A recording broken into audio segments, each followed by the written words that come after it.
वो मैच जिसके बाद सचिन शेन वॉर्न के सपने में आने लगे थे। ये क्रिकेट का वो दौर था जहां एक तरफ सचिन तेंदुलकर ने दुनिया के महान बल्लेबाजों में अपना नाम शुमार कर लिया था, तो वहीं दूसरी तरफ शेन वॉर्न भी गेंदबाजी में शिखर की चोटी पर बैठ चुके थे। तब पूरी दुनिया ये देखने के लिए बेकरार थी कि जब दुनिया के नंबर 1 बल्लेबाज सचिन के सामने दुनिया का सबसे घातक गेंदबाज शेन वॉर्न होगा तो आलम क्या होगा। ये कहानी है साल 1997 में खेले जा रहे कोका कोला कप की, जहां भारतीय टीम ने शानदार प्रदर्शन करते हुए कोका कोला कप के फाइनल में अपनी जगह पक्की कर ली थी। लेकिन अब फाइनल में भारतीय टीम के सामने थी उस दौर की सबसे मजबूत और आक्रामक ऑस्ट्रेलिया की टीम। और तब वर्ल्ड क्रिकेट में ऑस्ट्रेलिया का ऐसा दबदबा हुआ करता था कि दुनिया की बड़ी से बड़ी टीमें ऑस्ट्रेलिया के खिलाफ मैच खेलने से पहले ही अपनी हार को तय मान लेती थी, क्योंकि तब ऑस्ट्रेलिया की टीम में न सिर्फ एक्सप्लोसिव बैटिंग लाइनअप थी, बल्कि तब ऑस्ट्रेलियाई टीम में शेन वॉर्न जैसा दुनिया का सबसे घातक गेंदबाज था, जो अपने दम पर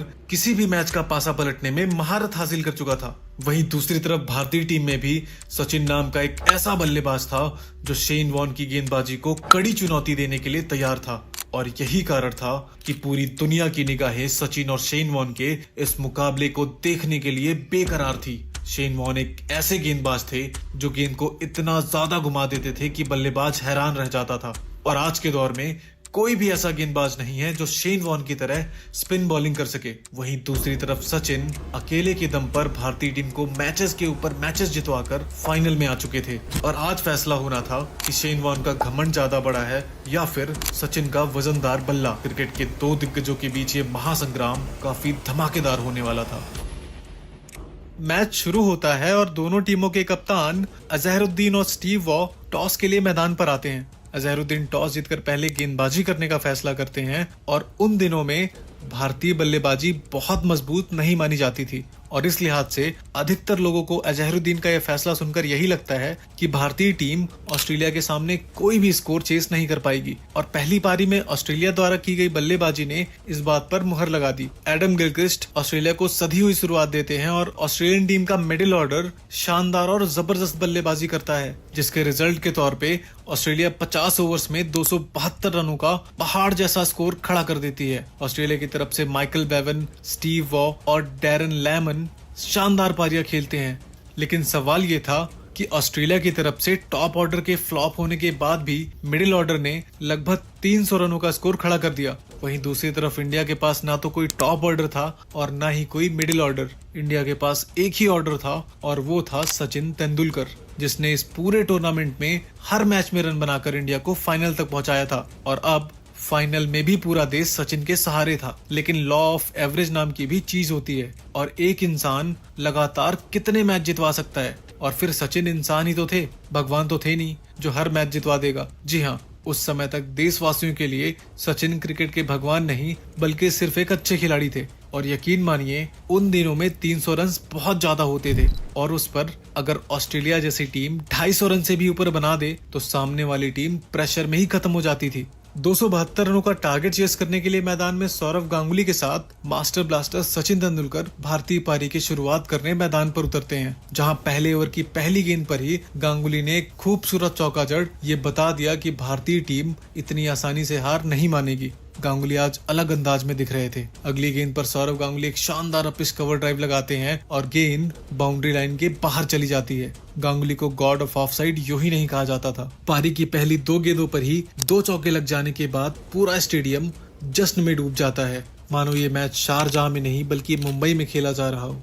मैच 2 गेंदों पर ही लगातार 2 चौके जड़ करके गांगुली ने तो अपने इरादे साफ कर दिए थे, साथ ही कंगारू गेंदबाजों पर दबाव बनाना भी शुरू कर दिया था। ओवर की 5वीं गेंद पर भी गांगुली ने बॉल पे जोरदार प्रहार किया, हालांकि इस बार गेंद बाउंड्री को पार नहीं कर पाती है।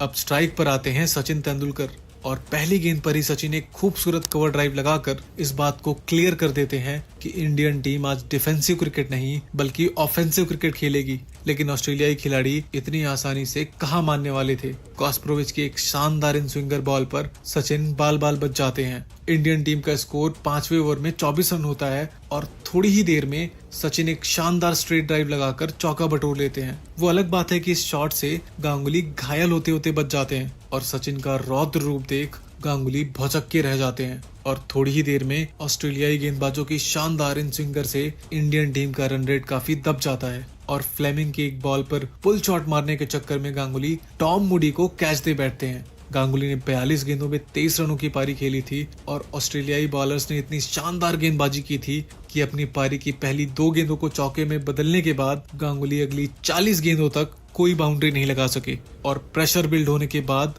वो रन ढूंढने के चक्कर में आउट हो जाते हैं। कंगारू गेंदबाजों की यही खासियत थी कि वो बल्लेबाजों को एक एक रन के लिए तरसा देते थे, जिसके रिजल्ट के रूप में बैट्समैन गलत शॉट खेलकर आउट हो जाता था।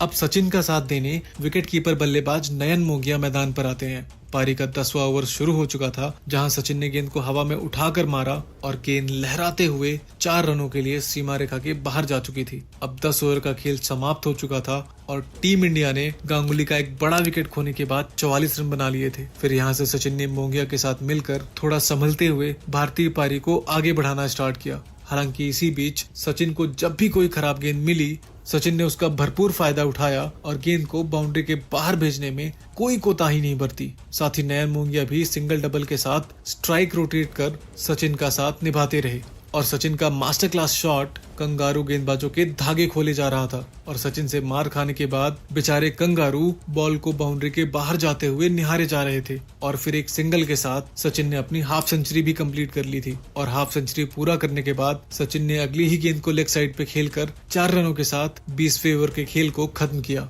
और 20 ओवर की समाप्ति के बाद टीम इंडिया ने एक विकेट खोकर 105 रन भी बना लिए थे। वहीं 21वें ओवर की पहली गेंद को ही सचिन ने हवा में उठाकर जोर से मारा और गेंद हवा में लहराते हुए मैक्सिमम के लिए सीधे स्टैंड में जा गिरी। अभी तक टीम इंडिया मैच में अपनी पकड़ को पूरी तरह से बनाए हुई थी, लेकिन तभी टीम इंडिया को दूसरा झटका लगता है और नयन मोंगिया 41 बॉल्स में 28 रन बनाकर पवेलियन की राह पकड़ लेते हैं और अब सचिन का साथ देने और टीम इंडिया की पारी को आगे बढ़ाने कप्तान अजहरुद्दीन मैदान पर आते हैं और बिना कोई वक्त गवाए अजहरुद्दीन भी अपना खाता खोल लेते हैं और इसी बीच सचिन ने एक और खूबसूरत कट शॉट लगाकर 4 रन अपने खाते में जोड़ लिए। वहीं दूसरी छोर से अजहरुद्दीन ने भी अपना हाथ खोला और एक खूबसूरत चौका जड़ पहली बाउंड्री अपने नाम कर ली और अब सचिन तो कंगारू गेंदबाजों के धागे खोलने में लग गए थे। सचिन की ताबड़तोड़ बल्लेबाजी को देख कंगारू गेंदबाज निराश और हताश थे, क्योंकि कंगारू इस बात को बखूबी जानते थे कि जब तक सचिन तेंदुलकर मैदान पर बल्लेबाजी करता रहेगा, ऑस्ट्रेलिया को जीत सपने में भी कभी नसीब नहीं हो सकती। दूसरे छोर से कप्तान अजहरुद्दीन भी बैक टू बैक बाउंड्रीज में डील किए जा रहे थे और सचिन का कंधा से कंधा मिलाकर साथ दे रहे थे। यहाँ तक कि सचिन ने अब दुनिया के सबसे घातक गेंदबाज शेन वॉर्न को भी नहीं छोड़ा और बैक टू बैक बाउंड्रीज से टीम इंडिया मजबूती के साथ आगे बढ़ रही थी। और फिर एक खूबसूरत शॉट के साथ वो वक्त भी आ गया जिसका लोग बेसब्री से इंतजार कर रहे थे। सचिन का शतक पूरा हो चुका था और सचिन का ये शतक दुनिया के उन क्रिकेट पंडितों के लिए एक करारा तमाचा था जो पहली इनिंग के बाद ऑस्ट्रेलिया को जीता हुआ बता रहे थे और कह रहे थे कि सचिन शेन वॉर्न के सामने टिक ही नहीं पाएगा और आउट हो जाएगा। सचिन का शतक तो पूरा हो चुका था, लेकिन उनका काम अभी अधूरा था और फिर सचिन ने शेन वॉर्न को आड़े हाथों में लेकर प्रहार करना शुरू कर दिया और बैक टू बैक 2 गेंदों में 2 चौके जड़ डाले और फिर तो शेन वॉर्न के पीछे सचिन ऐसे भागे कि शेन वॉर्न के ओवर में सचिन ने बाउंड्रीज की भरमार लगा दी। एक समय ऐसा आया कि शेन वॉर्न हताश और निराश हो चुका था। उसे समझ नहीं आ रहा था आज तक उसकी जिन गेंदों को दुनिया का बड़ा से बड़ा बल्लेबाज इतनी बेरहमी से नहीं मार पाया, उसे सचिन इतनी आसानी से कैसे मार रहा है। वॉर्न समेत पूरी ऑस्ट्रेलिया के कंधे गिर चुके थे और फिर जब शेन वॉर्न जैसा शातिर गेंदबाज ही सचिन के इस तूफान को नहीं रोक पा रहा था, तो फिर ऑस्ट्रेलिया के बाकी गेंदबाज क्या उखाड़ सकते थे। और फिर सचिन ने शेन वॉर्न के साथ साथ टीम ऑस्ट्रेलिया के सभी गेंदबाजों को घमंड को तोड़कर जमीन में दफन कर दिया और 131 बॉलों में 134 रनों की शानदार, लाजवाब और बेमिसाल पारी खेलते हुए कोका कोला के फाइनल में टीम इंडिया को चैंपियन बना दिया। और आखिर में सचिन वर्सेस वॉर्न के इस महासंग्राम में सचिन ने दिखा दिया कि क्यों दुनिया उन्हें क्रिकेट का भगवान कहती है। और तो और बाद में शेन वॉर्न ने ये किस्सा बताते हुए कहा कि इस मैच के बाद उसे नींद ही नहीं आई और अगर वो सोने की कोशिश भी करता तो उसके सपने में सचिन और उनके चौके और छक्के ही आते थे। पूरे टूर्नामेंट को अकेले दम पर जितवाने के लिए सचिन द ग्रेट तेंदुलकर को मैन ऑफ द सीरीज का अवार्ड दिया जाता है और उन्हें ओपेल एस्ट्रा कार भी गिफ्ट के तौर पे मिलती है, जिसको बाद में सचिन खुद ड्राइव करते हैं और पूरी टीम को कार के चारों तरफ बिठाकर पूरे ग्राउंड में घुमाते हैं। और इन सब का नजारा बहुत ही ज्यादा खूबसूरत था। कोका कोला कप को जीतने की खुशी, वो भी ऑस्ट्रेलिया को हराकर, ये दृश्य देखने लायक थे। दोस्तों, सचिन की इस पारी को आप 10 में से कितने अंक देना चाहोगे? कमेंट करके जरूर बताना। और हाँ, अगर वीडियो पसंद आया हो तो इसे लाइक करके चैनल को सब्सक्राइब जरूर कर लेना। आप लोग वीडियोस तो देखते हो लेकिन सब्सक्राइब नहीं करते, जल्दी से कर लो। बहुत ही शानदार वीडियोस आने वाली हैं। मिलते हैं अगली वीडियो में।